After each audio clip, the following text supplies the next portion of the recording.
안녕하십니까. 신영일의 비주정보 플러스입니다. 요즘 같은 환절기에는 면역력이 떨어지기 쉬운데요. 면역력 향상에 도움을 주는 제철 식품을 알아보겠습니다. 먼저 은행은 항산화 성분인 베타카로틴이 풍부해서 감기 예방에 도움을 주고요. 칼륨과 칼슘이 풍부한 무화과는 골다공증을 예방하는 데 효과적이라고 합니다. 그리고 오메가3 지방산이 풍부한 고등어는 혈중 콜레스테롤 수치를 낮춰주고 비타민 A가 풍부해서 면역력을 높이는 데도 효과적이라고 하니까 참고하시기 바랍니다. 그럼 오늘 순서 본격적으로 시작합니다.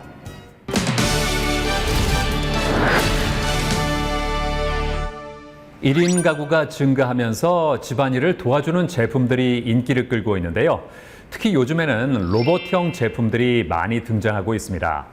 자, 그래서 이번에는 집안 구석구석 깨끗하게 청소해주는 스마트한 로봇 청소기를 소개해드리겠습니다. 바쁜 삶을 살아가는 직장인이나 맞벌이 부부, 그리고 혼자 사는 1인 가구까지 수많은 사람들은 집안일에 많은 시간을 쏟을 여유가 없을 것입니다. 특히 청소 중에서도 바닥을 쓸고 닦는 일은 손이 제일 많이 가는 가사노동으로 피할 수 있으면 피하고 싶을 텐데요. 하지만 본인이나 가족의 건강을 위해서는 어쩔 수 없이 주기적으로 청소를 해야 할 것입니다. 이러한 이유로 최근에는 가사노동 시간을 대폭 줄여줄 수 있는 스마트한 가전제품이 인기를 끌고 있다는데요. 그 중에서도 첨단 기술을 접목한 로봇 청소기를 선보여 눈길을 끌고 있는 회사가 있다고 해 찾아가 보았습니다. 저희 회사는 유통, 무역, 건설 부분에서 다양한 사업을 영위하는 글로벌 종합상사로서 특히 유통과 무역 부분에서는 전문 인력과 글로벌 네트워크를 바탕으로 철강, 에너지, 화학, 패션 소재, 소비재, 산업용품, 자동차 등 다양한 산업군의 아이템을 취급하며 소비자들로 하여금 높은 신뢰를 쌓아가고 있습니다. 특히 최근에는 청소기 브랜드 제품들을 유통하면서 시장으로부터 많은 관심을 받고 있습니다. 변화와 혁신으로 더 나은 미래를 만들어가고자 한다는 이곳. 특히 고객으로부터 사랑받고 차별화되며 우수한 경쟁력을 갖추자는 세 가지 핵심 가치를 두고 전 직원이 최선을 다해 업무에 임하고 있다는데요. 최근에는 글로벌 로봇 청소기 브랜드의 국내 독점 판매에 나섰다고 합니다. 로봇 청소기의 본질은 시간입니다. 사람이 일일이 돌아다니면서 시간을 들여 청소해야 할 것을 로봇 청소기가 대신 청소해 주는 것입니다. 세탁기가 발명되었을 때, 그리고 나일론이 발명되었을 때 많은 사람들은 빨래 노동에서 해방되었고, 그런 사람들은 우리 경제활동 전선에 합류하여 눈부신 경제발전을 일궈내었습니다. 저희는 로봇 청소기가 그런 가전혁명의 연장선이라 생각하고 있습니다. 로봇 청소기를 이용하면 청소하던 시간을 온전히 자기만의 시간으로 돌리면서 발등에 떨어진 일보다는 더 가치 있는 일에, 더 생산적인 일에 집중할 수 있다고 생각해 로봇 청소기에 주목하게 되었습니다. 현재 시중에 나와 있는 대부분의 로봇 청소기는 자율주행 자동차에 활용되는 돌출형 라이다 센서를 장착한 제품이라는데요. 돌출형 라이다 센서는 빠른 속도로 회전하며 주위에 레이저를 투사하여 지형을 파악하는데, 돌출형 센서는 외부에 그대로 노출이 되어 있는 구조로 외부 이물질이 끼이면 작동 이상을 일으킬 수 있습니다. 또한 라이다 센서는 로봇 청소기의 핵심 센서로 제품 단가도 높아서 고장날 시에는 소비자에게 큰 부담이 될 수 있습니다. 그리고 돌출형 라이다 센서는 로봇 청소기의 윗부분에 위치하는 특성상 바로 앞에 있는 낮은 장애물은 피할 수가 없습니다. 그리고 돌출형 라이다 센서는 전체적인 로봇 청소기의 높이를 높아지게 합니다. 따라서 밑 공간이 낮은 소파나 침대 밑에 들어가지 못하거나 부딪혀서 가구를 손상시키는 일이 잦습니다. 이곳에서 선보인 로봇 청소기는 외부 이물질이 끼이지 않도록 차세대 매립형 센서를 탑재했다고 하는데요. 센서가 로봇 청소기 앞면에 위치해 낮은 높이의 장애물도 쉽게 피해갈 수 있으며, 센서가 돌출돼 있지 않아 소파 밑에도 쉽게 들어가서 가구가 손상되는 것을 방지할 수 있다고 합니다. 또한 4000파스칼의 강력한 흡입력을 자랑하며 고성능 저소음 무브 모터를 채택해 소음이 거의 없다는 것이 특징으로 카펫이나 마루, 대리석 등 바닥 타입에 상관없이 깔끔하게 청소를 할 수 있다는데요. 로봇 청소기 전용 앱을 통해서 흡입색이나 물 분사 정도 등을 설정할 수 있으며, 집안의 특정 구역만을 청소하거나 예약 청소도 할 수 있습니다. 청소가 끝나면 클린 스테이션 기능을 통해 로봇 청소기 스스로 먼지통을 비운다는데요. 편리할 뿐만 아니라 먼지통을 비우는 과정에서 발생할 수 있는 먼지 날림 없이 쾌적하게 쓰레기 배출이 가능하다고 합니다. 현재 시중에 나와 있는 로봇 청소기는 이미 시간의 가치를 고객들에게 선사했습니다. 저희는 여기서 한 걸음 더 나아가서 로봇 청소기를 통해 공간의 가치를 제공하고자 합니다. 최근 가전제품 시장에서 화두로 떠오르고 있는 것은 인테리어 디자인입니다.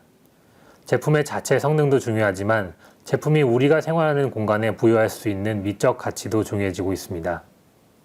저희 제품은 유선형 디자인을 채용해 미술관의 조각품 같은 미적 경험을 제공합니다. 하루 종일 쓸고 닦아도 끝나지 않는 집안 청소. 이제는 고급스러운 디자인에 스마트한 기능을 탑재한 로봇 청소기를 이용해 쾌적한 실내 환경을 만들어 보는 건 어떨까요? 저희 회사에서는 다양하면서 트렌디한 생활 소비재 글로벌 제품들을 발굴하여 국내에 소개하고 있습니다. 이러한 글로벌 브랜드 제품들을 앞으로도 꾸준히 발굴하여 전문 유통 판매사로 거듭날 것이며 더불어 자사 생활가전 브랜드와 제품들도 함께 개발하여 라이프 스타일을 추구하는 소비자들의 니즈에 적극적으로 부합하도록 하겠습니다.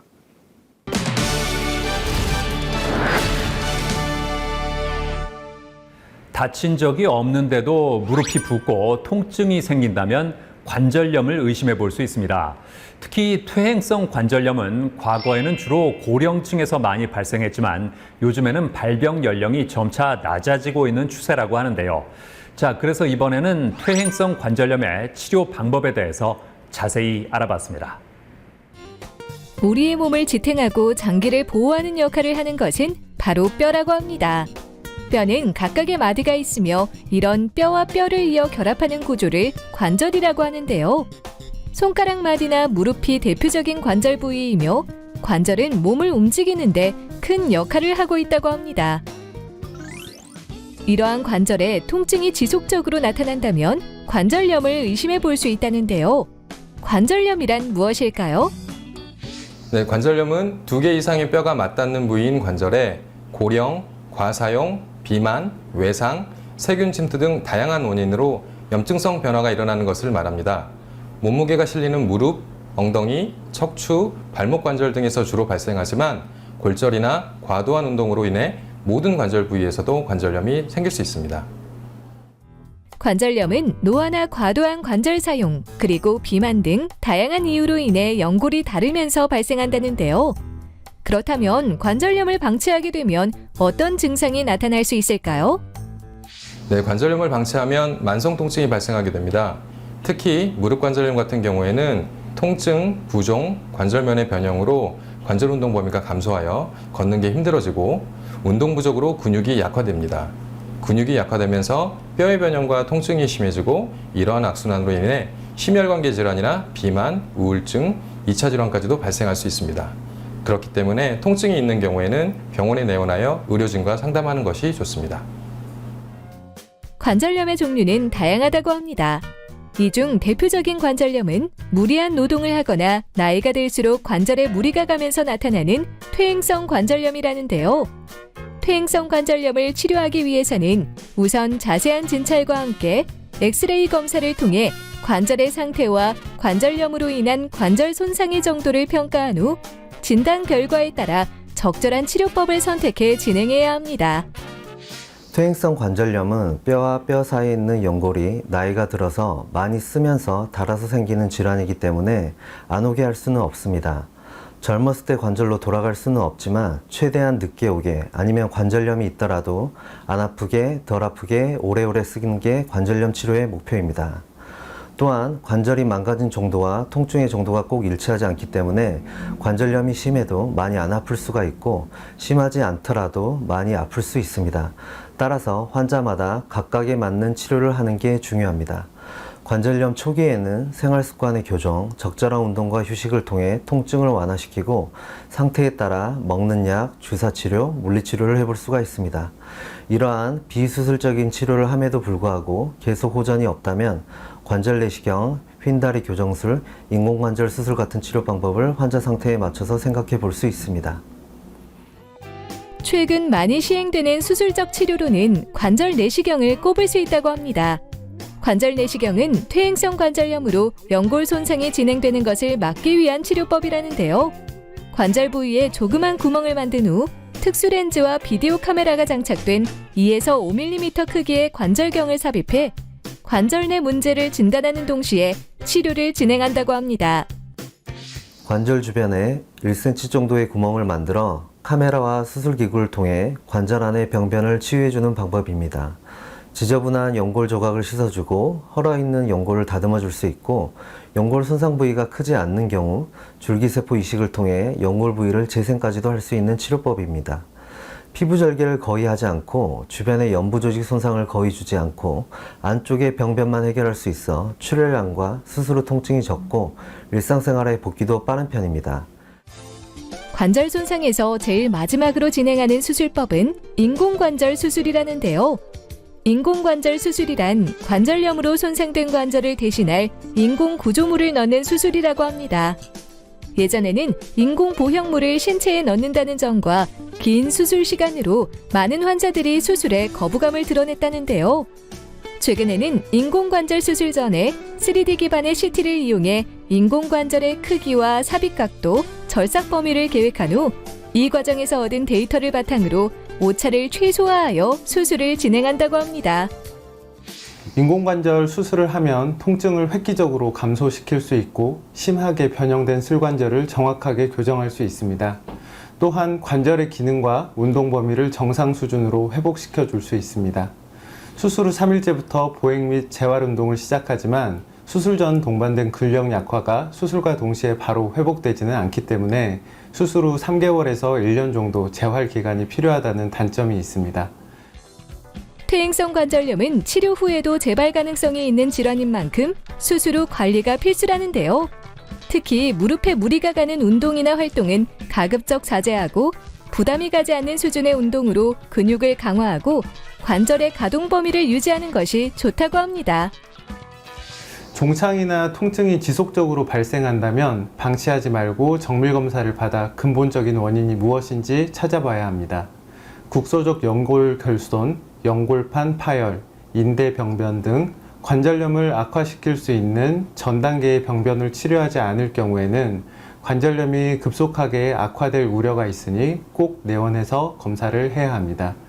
그리고 이미 심하게 진행된 상태로 인해 수술을 받아야 하는데 막연히 수술적 치료가 두려워 치료 시기를 놓치게 되는 경우가 있는데요. 수술이 지연되게 되면 예후가 더 나빠지게 되니 꼭 자신에게 맞는 치료를 받길 바랍니다. 우리 몸의 관절은 일상생활에서 많은 일을 하기 때문에 탈이 많이 나고 고장이 잦을 수밖에 없는데요. 만약 관절의 통증이 지속적으로 발생한다면 가볍게 여기지 말고 병원을 방문해 검사를 받아보길 바랍니다.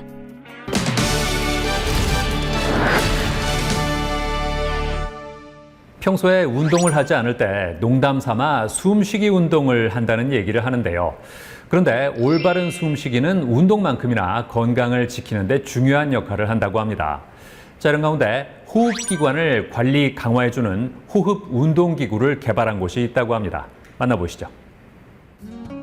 누가 가르쳐주지 않아도 자연스럽게 터득하는 것이 있습니다. 바로 숨쉬는 방법인데요. 사람은 깨어있는 동안 평균 1만 번 이상의 호흡을 한다고 합니다. 숨을 들이쉬고 내쉬는 과정에서 산소가 폐로 들어가 피와 만나게 되고 각 장기와 조직에 공급되면서 혈액순환이 원활해지는 과정을 거친다고 하는데요. 따라서 올바른 호흡은 산소의 체내 흡입량을 늘려 신진대사를 활발하게 조절하고 기초대사량을 높여준다고 합니다. 게다가 나이가 들수록 근육이 감소하고 음식물에서 영양분을 흡수해 몸속 에너지로 사용하는 신진대사가 저하되기 때문에 건강을 생각한다면 숨쉬는 방법을 제대로 하는 것이 중요하다는데요. 경기도에 위치한 한 가정집, 잔병 치레를 많이 할 정도로 허약 체질이라는 김은경 씨를 만날 수 있었는데요.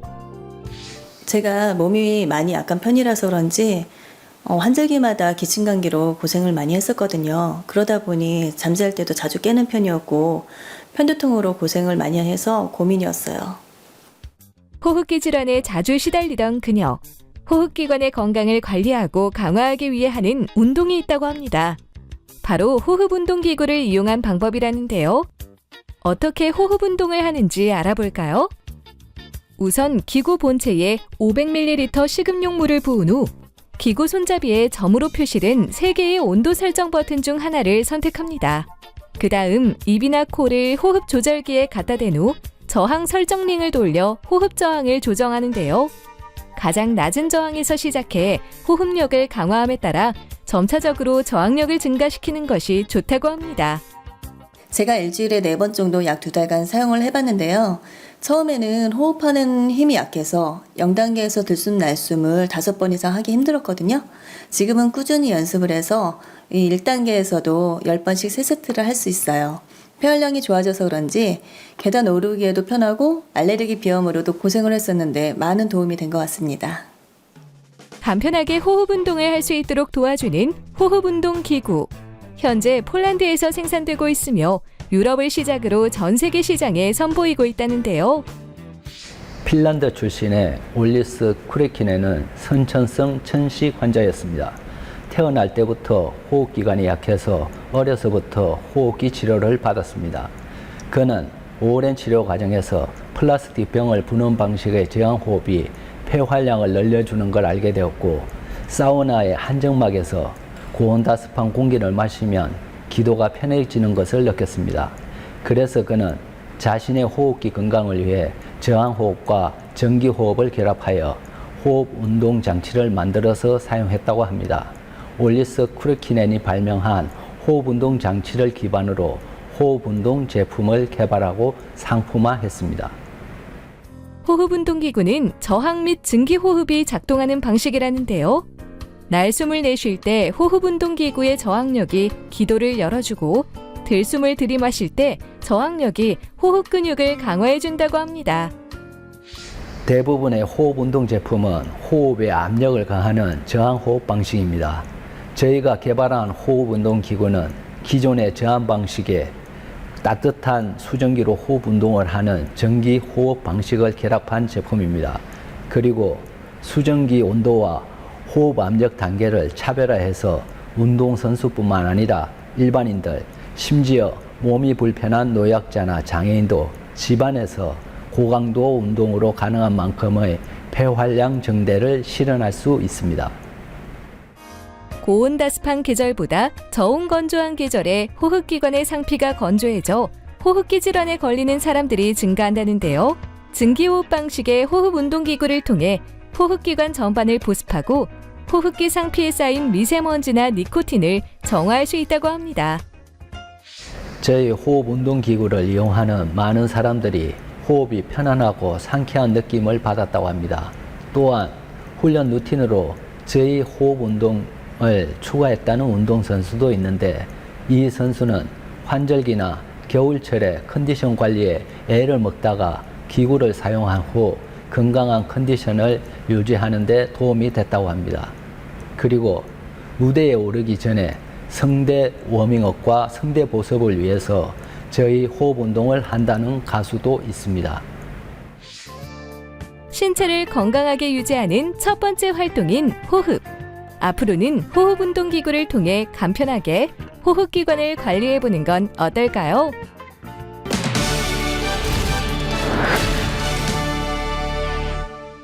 주로 노년층에서 많이 발생하는 안질환으로 노안과 백내장을 꼽을 수 있습니다. 그런데 문제는 노안과 백내장을 혼동하는 경우가 많다는 건데요. 자, 그래서 이번에는 노안과 백내장은 어떤 차이가 있는지, 두 질환이 동시에 나타났을 때는 어떻게 치료하는지 자세히 알아봤습니다. 우리 몸에서 중요한 몫을 담당하는 감각기관인 눈. 이러한 눈 건강을 지키기 위해선 누구나 주의해야 할 질환이 있다고 합니다. 바로 노화와 함께 찾아오는 불청객인 백내장인데요. 백내장은 카메라 렌즈에 해당하는 수정체가 혼탁해지는 노인성 안질환으로 최근에는 스마트폰이나 PC 등 전자기기 사용량이 증가하면서 4050 세대의 젊은 백내장 환자들도 증가하는 추세라고 합니다. 백내장이 생기면 여러 가지 시력 장애를 초래하게 됩니다. 먼저는 시력이 떨어지게 되고 안개 낀 듯 뿌옇게 보이면서 물체가 겹쳐 보일 수 있습니다. 후낭하 백내장의 경우에는 어두운 곳이나 실내에서는 잘 보이는데 밝은 곳에서 오히려 더 안 보이는 경우도 있습니다. 백내장으로 인해 색이 달라 보일 수도 있습니다. 백내장이 푸른색을 차단해서 붉은색과 노란색이 두드러지게 되는데요. 인상파 화가인 모네가 백내장을 앓으면서 붉은색과 노란색이 많은 그림을 그리기도 했습니다. 백내장 외에도 노화로 인해 발생할 수 있는 대표적인 안질환으로는 노안을 꼽을 수 있다는데요. 백내장은 거리와 관계없이 흐려 보이는 반면 노안은 먼 곳은 잘 보이지만 가까운 곳이 흐려 보이는 질환입니다. 젊었을 때는 수정체가 유연하고 수정체를 움직이는 근육의 힘이 좋아서 먼 곳과 가까운 곳에 초점을 쉽게 맞출 수 있습니다. 40대 중반부터는 수정체의 탄력이 떨어지고 근육의 힘이 약해져서 초점을 조절하기 어려워집니다. 그래서 먼 곳은 잘 보이지만 조절을 해야 볼 수 있는 가까운 곳은 흐려지게 됩니다. 노안은 40대 중반부터 누구에게나 찾아올 수 있는 질환으로 5, 60대가 되면 노안 증상이 심해지면서 이와 함께 백내장이 발생할 수 있다는데요. 이렇게 노안과 백내장이 동시에 발생할 경우에는 다초점 인공 수정체를 사용하는 노안 교정 백내장 수술을 통해 두 질환을 모두 치료할 수 있다고 합니다. 초창기 다초점 인공수정체는 먼 거리와 40cm에 가까운 거리를 볼 수 있는 이중 초점 인공수정체였습니다. 그래서 중간 거리가 덜 보이는 단점이 있었습니다.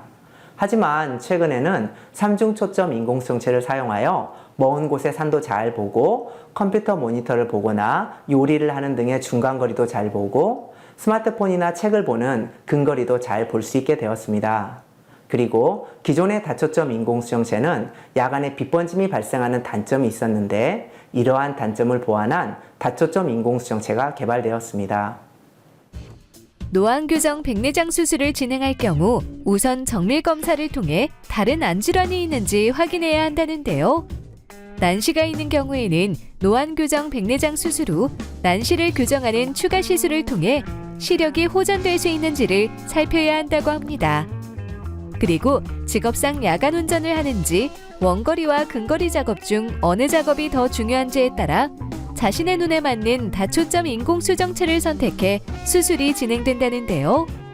그렇다면 노안 교정 백내장 수술을 마친 후 주의해야 할 점은 무엇일까요? 백내장 수술 후 일주일 동안 물이나 이물질이 눈에 들어가지 않도록 주의하셔야 합니다. 1000명 중 1명꼴로 눈 속에 염증이 생길 수 있습니다. 이러한 안내염은 수술 후 일주 내에 충혈, 통증, 시력 저하가 생기는데 이럴 때는 바로 내원하셔서 진료를 받으셔야 합니다. 백내장 수술 후 삽입된 인공수정체를 감싸고 있는 주머니인 수정체 후낭이 혼탁해지는 것을 후발 백내장이라고 하는데 이로 인해 시력이 다시 떨어질 수 있습니다. 이때는 야그 레이저 치료를 통해 원래의 시력을 회복할 수 있습니다. 한편 노안 교정 백내장 수술 후 눈앞에 날파리가 날아다니는 것처럼 보이는 비문증을 호소하는 경우가 많다는데요. 그 이유는 무엇일까요? 우리 눈은 유리체라는 투명한 젤리로 채워져 있는데 나이가 들면서 젤리가 물로 변하면서 혼탁이 생기고 이로 인해 비문증이 발생합니다. 백내장 수술 후에 비문증을 호소하시는 분들이 많은데 수술 전에 비문증이 있었는데도 백내장 때문에 못 느끼시다가 수술 후에 시력이 좋아지면서 비문증을 느끼게 되는 경우가 많습니다. 비문증은 망막이 찢어지는 망막열공, 망막이 떨어지는 망막박리를 동반하는 경우가 있다고 합니다. 따라서 노안 교정 백내장 수술 후 비문증이 나타난다면 안과에 방문해 검사를 받아봐야 한다는데요. 그렇다면 비문증은 어떻게 치료할 수 있을까요? 비문증이 심하지 않으면 가끔 날파리가 날아다니는 것으로 착각하는 정도에 그치지만 비문증이 심하면 시력이 떨어지고 시야가 가려져 보이게 됩니다.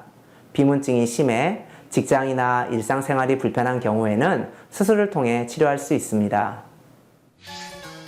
눈 건강을 위협하는 노안과 백내장. 두 질환이 발생하면 방치하지 말고 최대한 빠른 시일 내 병원을 찾아가 검사를 통해 적절한 치료를 받길 바랍니다.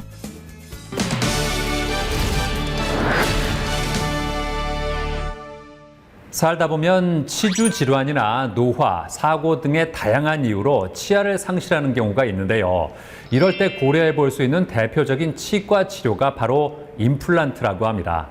자, 그래서 이번에는 임플란트 수술부터 사후 관리 방법까지 자세히 알아봤습니다. 의료기술의 발달로 평균 수명이 늘어났습니다. 온전히 건강한 노후를 보내기 위해선 개인의 노력이 뒷받침되어야 하는데요. 특히 고령층에 접어들수록 치아 건강에 신경 써야 한다고 합니다. 우리가 매일 사용하는 치아는 재생 능력이 없어 사용하면 사용할수록 약화될 수밖에 없는데요. 치아 상태가 좋지 못하거나 상실되면 심미적으로 불편할 수 있고 씹는 힘이 약해져 소화기능 장애까지 유발할 수 있다고 합니다. 따라서 치아에 문제가 생기면 즉시 치과에 방문해 치료를 진행하는 것이 좋다는데요. 상실된 치아를 대체할 수 있는 대표적인 치료 방법으로는 임플란트가 있다고 합니다. 임플란트는 기존의 자연 치아와 유사한 심미성, 저장 능력이 특장점으로 만족도가 높은 치료입니다. 다수의 치아를 상실한 환자들은 저장 능력이 떨어져 소화도 잘 되지 않기 때문에 임플란트는 저조한 소화 기능에도 큰 도움을 주기도 합니다. 특히 만 65세 이상 환자분들은 보험 적용으로 2개의 임플란트를 치료 비용의 약 30% 정도만 부담하면 되기 때문에 치료의 부담도 낮아졌습니다. 임플란트는 치과 치료 중에서도 까다롭고 어려운 수술에 속하며 치료 중 자칫 신경을 건드리면 감각 이상 등 다양한 부작용이 발생할 수 있다고 합니다. 따라서 부작용 방지를 위해 철저한 구강 분석을 통해 개개인에게 맞는 수술 방법을 선택하는 것이 중요하다는데요. 임플란트 수술을 하기 전 먼저 임상 검사를 통해 대합치와 인접치아, 잇몸 상태를 확인한다고 합니다. 그 후 엑스레이, 3D CT를 활용해 정확하게 잇몸뼈 상태를 체크하며 이때 뼈 이식이 필요한지를 판단한다고 합니다. 임플란트 수술은 치아를 받쳐주는 단단한 잇몸뼈가 밑바탕이 되어야 인공치아를 식립하더라도 단단하게 자리를 잡아 자신의 역할을 해낼 수가 있습니다. 따라서 선천적으로 잇몸뼈가 약하거나 혹은 치주 질환이 진행되고 자연 치아가 상실되면서 잇몸뼈가 흡수되고 약해지는 경우 뼈 이식을 동반한 임플란트 식립 또는 뼈 이식을 먼저 진행한 뒤에 임플란트를 식립할 수 있습니다. 임플란트 수술 진행 시 해당 부위에 마취를 한 후 상태에 따라 잇몸을 절개해 치조골을 노출하는 경우도 있고 절개 대신 드릴링으로 임플란트가 들어갈 공간을 만들 수도 있다는데요. 그 후 임플란트를 식립한 뒤 파노라마 영상을 통해 임플란트 식립이 정확하게 이루어졌는지 확인한다고 합니다. 한편 많은 환자들이 임플란트 수술은 한 번만으로 평생 사용이 가능하다고 생각하는 경우가 많은데 임플란트도 자연 치아처럼 관리하지 않으면 수명이 줄어들 수밖에 없다는데요. 임플란트 수술 후엔 최대한 안정을 취하는 것이 좋습니다. 특히 흡연은 잇몸 치유와 직결되어 금연을 해야 하고 감염이 되지 않도록 위생관리도 철저하게 해야 합니다. 보철물 장착 후엔 치과에서 설정해준 기간에 맞춰 정기관리를 해주는 것이 중요합니다. 임플란트 또한 자연 치아와 같이 치주염, 흔히 말하는 풍치가 올 수 있기 때문에 정기적인 잇몸 관리는 정말 중요하다고 볼 수 있고 평소에 양치질을 꼼꼼하게 하는 것도 중요합니다. 기대 수명이 점차 높아지는 고령 사회에서 치아가 상실되었다면 방치할수록 불편함과 고통이 증가하니 치과에 내원해 의료진과 상담 후 자신에게 맞는 치료를 받길 바랍니다.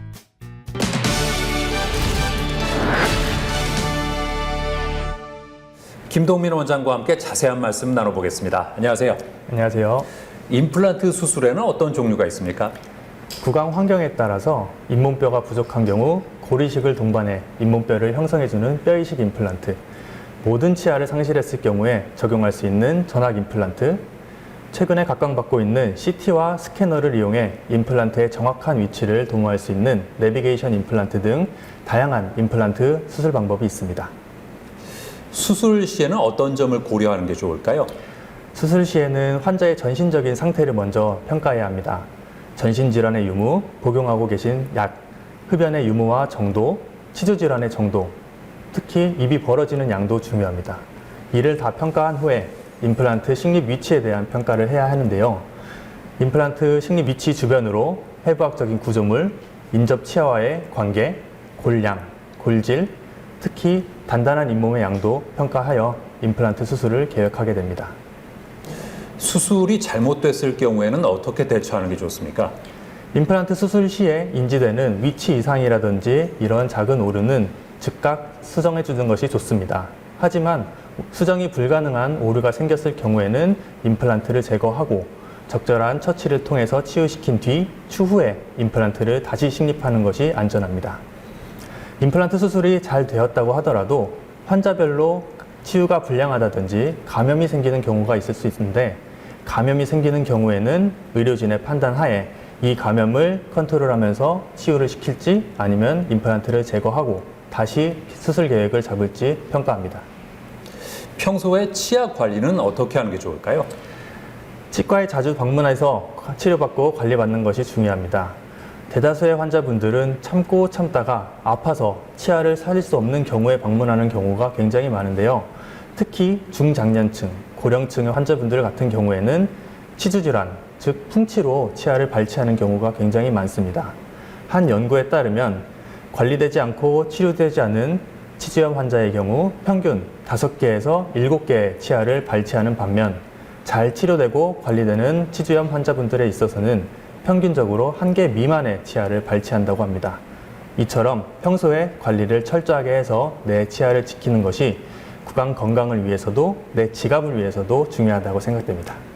네, 오늘 말씀 잘 들었습니다. 감사합니다. 감사합니다.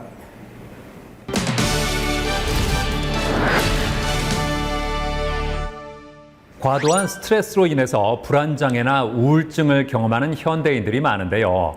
문제는 스트레스를 받아도 이에 어떻게 대처해야 할지 모르는 경우가 많다는 겁니다. 자, 그래서 이번에는 음악 치료 프로그램을 통해서 정신 건강에 도움을 주는 곳을 소개해 드리겠습니다. 현대인들의 직업 환경은 과거보다 정신적인 스트레스를 주는 요인이 늘어나 이른바 마음의 병을 얻는 경우가 많아졌다는데요. 이러한 정신건강의 악화는 우울증뿐만 아니라 무기력이나 수면장애, 두통 등 다양한 질병의 원인이 되기도 한다고 합니다. 따라서 스트레스는 쌓아두지 말고 예방하고 치료할 필요가 있는데요. 여기 스트레스성 질환을 겪는 사람들을 대상으로 전문적이고 심도 있는 음악 치료 프로그램을 제공하는 센터가 있어 찾아가 봤습니다. 독일에 있는 대학에서 음악치료학 박사와 석사 학위를 취득한 후 음악치료사로 활동하고 있는 신희덕 대표. 그가 눈여겨본 것은 바로 자율신경기능장애라고 하는데요.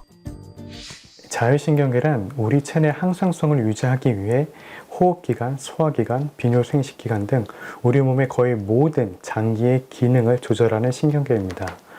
현대사회의 지속적인 스트레스는 자율신경계의 밸런스를 무너뜨리며 그 기능 또한 악화시킵니다.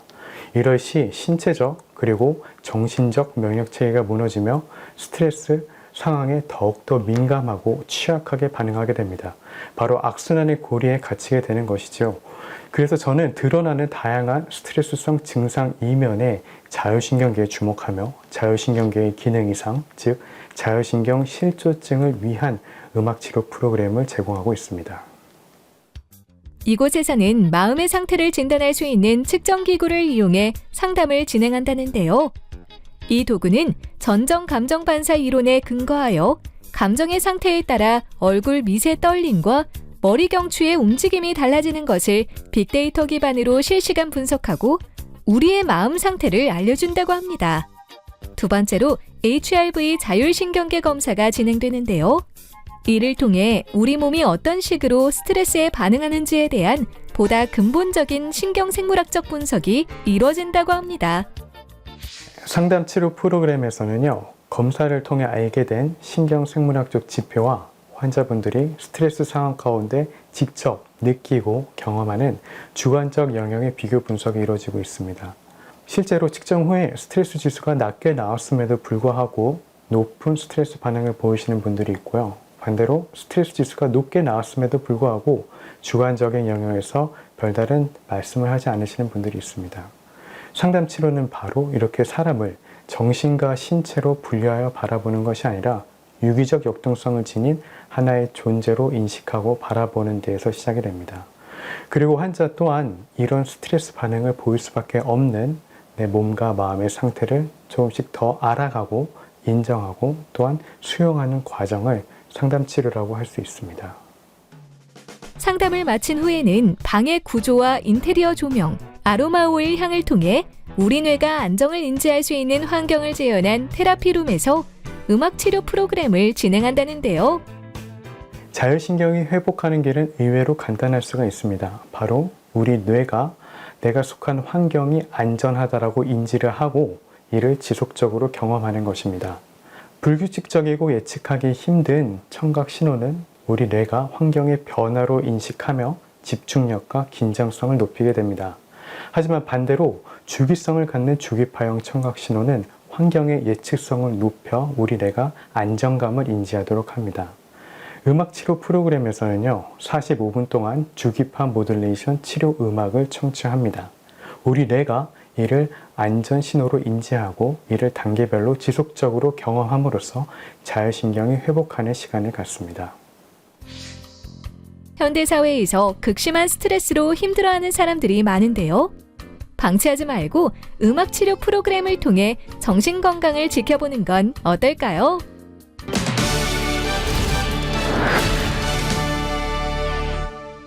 신희덕 대표와 함께 자세한 말씀 나눠보겠습니다. 안녕하세요. 안녕하세요. 센터를 운영하게 된 계기가 뭘까요? 네, 저는 20년 가까이 독일에서 생활하고 공부하고 군부를 하다가 작년 이맘때쯤 한국에 귀국을 하였습니다. 처음에는 학교에서 후학을 양성할까도 생각을 했었는데요. 이제 저는 개인적으로 환자들을 직접 대면하고 또한 치료를 통해 변화하는 과정을 이제 경험하는 치료자로서 큰 보람을 느끼고 있습니다. 그리고 제가 배우고 경험한 선진문화의 음악 치료를 알리고 또한 도움이 필요하신 분께 도움을 드리고자 해서 센터를 운영하게 되었습니다. 이 프로그램으로 어떤 효과를 기대하세요? 네, 크게 세 가지로 볼 수가 있습니다. 첫 번째로는요, 스트레스로 인해 무너진 자율신경계의 밸런스가 회복될 수가 있습니다. 그리고 이로 인해 현대인들이 겪는 다양한 신체적인 그리고 정신적인 증상이 호전될 수가 있는데요. 신체적 증상이라고 한다면은 대표적으로 두통, 수면장애, 만성피로, 그리고 과호흡, 가슴 통증, 과민성 대장증후군이 되겠고요. 그리고 정신적 증상이라고 한다면은 불안증, 우울증, 공황장애, 그리고 번아웃 증후군이 되겠습니다. 그리고 두 번째로는요, 자율신경 밸런스 회복을 통해 대뇌 기능이 향상될 수가 있습니다. 자율신경계와 관련 있는 뇌신경의 핵들은 모두 뇌간에 위치하고 있습니다. 뇌간은 우리 생명의 중추 구실을 하는 뇌로서요, 우리 자율신경계를 관할하고 그리고 맥박 그리고 호흡을 조절하는 뇌입니다. 문제는 바로 스트레스로 인해 자율신경의 밸런스가 무너졌을 시 이를 회복시키기 위해 뇌간의 활성도가 높아지게 됩니다. 그리고 우리 뇌의 총 에너지 중에서 뇌간의 활성도가 높아짐에 따라 그 상위 구조인 대뇌에서 사용할 수 있는 에너지가 급격하게 떨어지게 됩니다. 이로써 이성적 사고와 논리적 판단이 불가능해지고요. 그리고 집중력, 주의력, 그리고 기억력, 뇌의 정보 처리 속도가 현저하게 떨어질 수가 있습니다. 자율신경의 밸런스가 무너졌을 때 집중력이 떨어진다는 말씀인가요? 네, 그렇습니다. 간단한 예로 저희가 헬스장 러닝머신 위를 뛰고 있다라고 가정을 한다면요. 이때 저희의 호흡이 빨라지고 심박수와 혈압이 올라갑니다. 그리고 땀이 분비가 되는데요.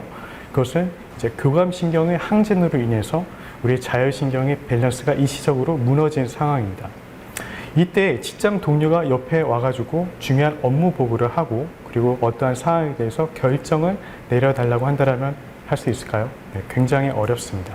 그 이유는 우리 자율신경의 밸런스가 무너짐에 따라 뇌간의 활성도가 높아졌고 그로 인해 대뇌에서 사용할 수 있는 에너지가 급격히 떨어졌기 때문입니다. 현대사회 스트레스로 인해 이렇게 자율신경의 밸런스가 무너졌다는 것은요, 뇌 활성의 관점으로 바라봤을 때 우리가 24시간 러닝머신을 뛰고 있는 것과 마찬가지입니다. 그래서 음악 치료를 통해 자율신경이 회복될 시에는요, 대뇌의 활성을 촉진할 수 있으며 그 기능 또한 향상시킬 수가 있습니다. 이 프로그램의 세 번째 효과는 뭘까요? 네, 세 번째 효과로는 이제 연기자분들과 관련이 있는데요. 바로 우리 얼굴 표정을 통해 감정 전달할 수 있는 그 능력이 향상될 수가 있습니다. 우리 얼굴 표정을 짓게 하는 얼굴 근육은 우리가 조절할 수 있는 수익근인데요. 하지만 근본적으로 뇌신경의 지배를 받습니다. 바로 5번 뇌신경인 삼초신경과 그리고 7번 뇌신경인 얼굴신경인데요. 이 두 뇌신경은 또한 자율신경계에 폭넓게 분포되어 있는 10번 뇌신경인 미주신경과 서로 상호 영향적 관계에 있습니다. 우리가 속이 안 좋거나 배가 아플 때 가장 먼저 우리 얼굴 표정을 통해서 이 상태가 드러나게 되는데요. 이는 우리 체내 기관에서는 우리 상태에 대한 감각 정보를 구심성 미주신경을 통해 뇌로 전달을 합니다. 그리고 이때 5번 뇌신경과 7번 뇌신경에 영향을 주어서 우리 얼굴 표정을 통해 이 상태가 드러나게 되는 것입니다. 그래서 음악 치료를 통해 이 자율신경이 회복될 시에는요, 우리는 좀 더 다양하고 자연스러운 스펙트럼의 얼굴 표정을 지을 수가 있고, 이를 통해 감정 전달 능력이 향상될 수가 있습니다. 네, 오늘 말씀 잘 들었습니다. 감사합니다. 네, 감사합니다.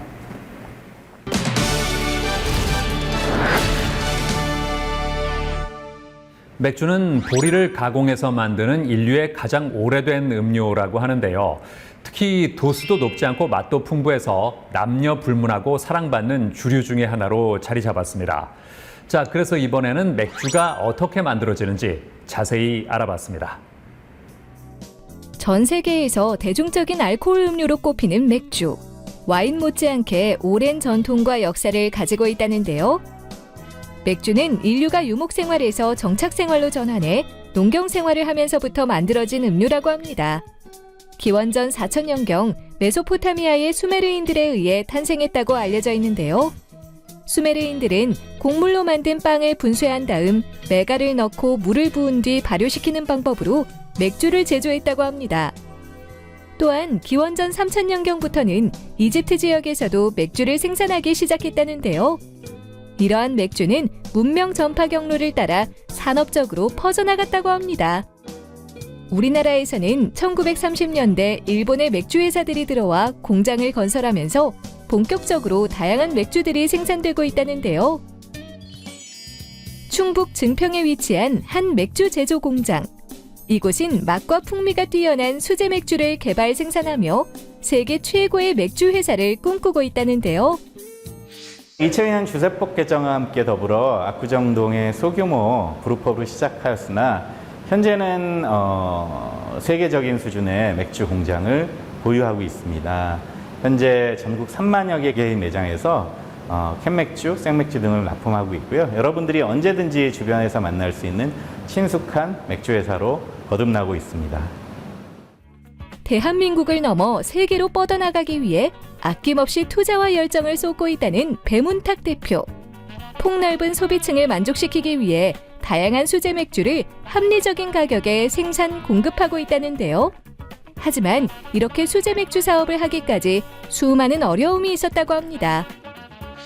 제가 수제 맥주 사업을 꿈꾼 건 90년대 초반, 제가 20대일 때인데요. 그때는 많은 선택이 없었습니다. 그래서 수제 맥주 사업의 꿈을 안고 여러 시도를 했지만 맥주 사업을 하려면은 2, 3조 원의 자금이 든다는 좀 황당한 답변을 듣고 꿈을 접었었습니다.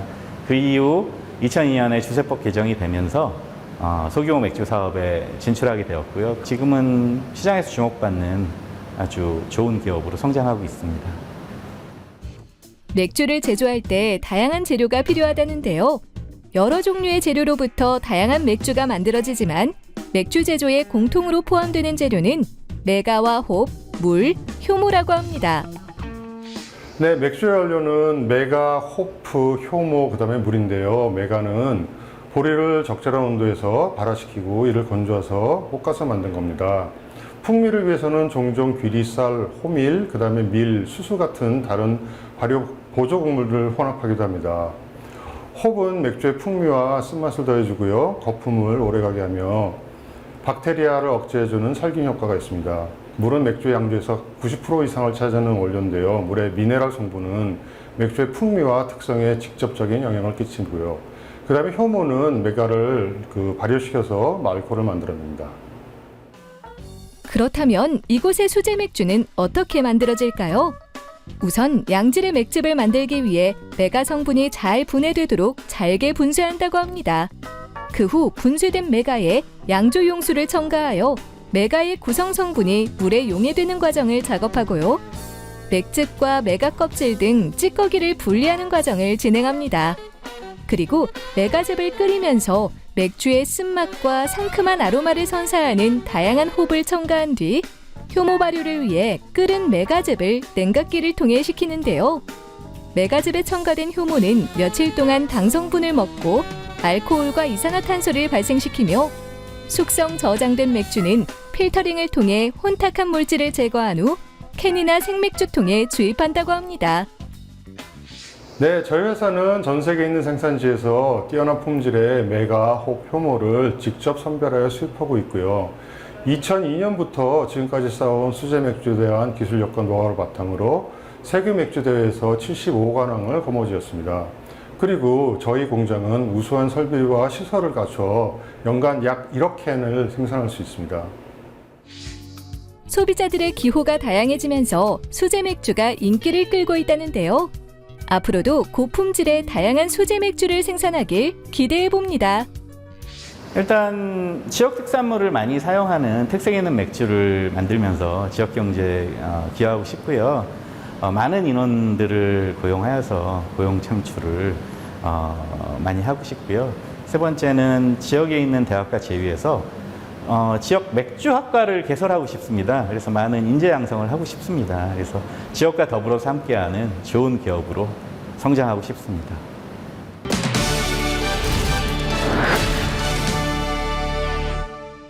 콘센트에 쌓인 먼지 때문에 화재가 발생하는 경우가 있는데요. 콘센트도 주기적으로 청소를 해주는 게 좋습니다. 먼저 감전을 막기 위해 전기를 차단한 후에 겉부분은 물티슈로, 안쪽은 마른 수건으로 닦아줘야 하고요. 손이 잘 닿지 않는 구석 부분은 면봉을 이용해서 먼지를 제거해 주는 것이 좋습니다. 그리고 평소에 콘센트에 먼지가 쌓인 것을 막기 위해서는 덮개로 막아주는 게 좋다고 하니까 참고하시기 바랍니다. 저는 다음 시간에 또 다양한 소식 가지고 인사드리겠습니다. 고맙습니다.